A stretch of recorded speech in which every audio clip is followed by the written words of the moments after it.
Subscribe to our channel and press the bell icon for the latest updates.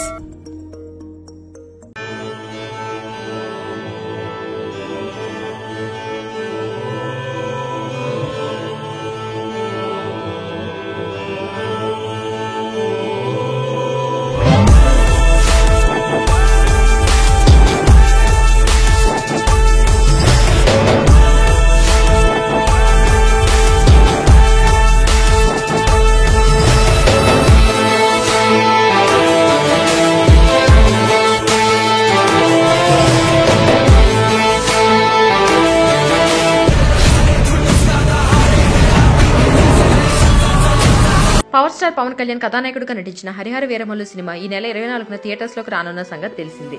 విడుదలకు 4 రోజుల ముందు pre release function చేయాలని decide అయ్యారు. అందుకోసం 2 నగరాలను ప్రస్తుతానికి ఆప్షన్ కింద ఎంపిక చేసి ఉంచారని తెలిసింది. జూలై 20వ తేదీన Harihara Veeramallu pre release function చేయడానికి నిర్మాత ఏం రత్నం సన్నాహాలు చేస్తున్నారు. ఆంధ్రప్రదేశ్ ఉప ముఖ్యమంత్రిగా పవన్ బాధ్యతలు నిర్వహిస్తున్న సంగతి తెలిసిందే. ఈ ఫంక్షన్ కూడా ఏపీలోనే చేయనున్నారు. జూన్ 12వ తేదీన వీరమల్లు విడుదల చేయాలని ప్లాన్ చేసినప్పుడు తిరుపతిలో ప్రీ రిలీజ్ ఫంక్షన్ చేయడానికి ఏర్పాట్లు జరిగాయి. కానీ అది జరగలేదు. విఎఫ్ఎక్స్ వర్క్స్ ఆలస్యం కావడం వల్ల సినిమా విడుదల వాయిదా పడటం, ఆ ఫంక్షన్ క్యాన్సిల్ కావడం తెలిసిన విషయాలే. ఇప్పుడు కూడా తిరుపతిలో ప్రీ రిలీజ్ ఫంక్షన్ చేసే అవకాశాలు ఉన్నాయి. ఆ సిటీకి ప్రయారిటీ ఇచ్చారు. అయితే వర్షాలను బట్టి వేదిక ఎక్కడ అనేది డిసైడ్ అవుతుంది. అయితే తిరుపతిలో లేదంటే విజయవాడలో భారీ ఎత్తున చేయడానికి సన్నాహాలు జరుగుతున్నాయి. వీరమల్లు వేడుకలో పవన్ ఏం మాట్లాడతారు అనే దాని మీద సర్వత్రా ఆసక్తి నెలకొంది. ఆయన సినిమా ఫంక్షన్లకు హాజరై 2 ఏళ్లు అవుతుంది. ఈ మధ్య కాలంలో ఏపీ ఎన్నికలు జరిగాయి. అందులో ఆయన విజయం సాధించారు. అలాగే ఇటీవల కాలంలో వీరమల్లు విడుదల మీద కుట్ర జరిగిందని బలంగా ప్రచారం జరిగింది. దానిపై పవన్ హర్ట్ అయ్యారని వినిపించింది. అయితే ఇప్పటి వరకు నేరుగా మాట్లాడింది లేదు. దాంతో పవన్ స్పీచ్ మీద ఆసక్తి నెలకొంది.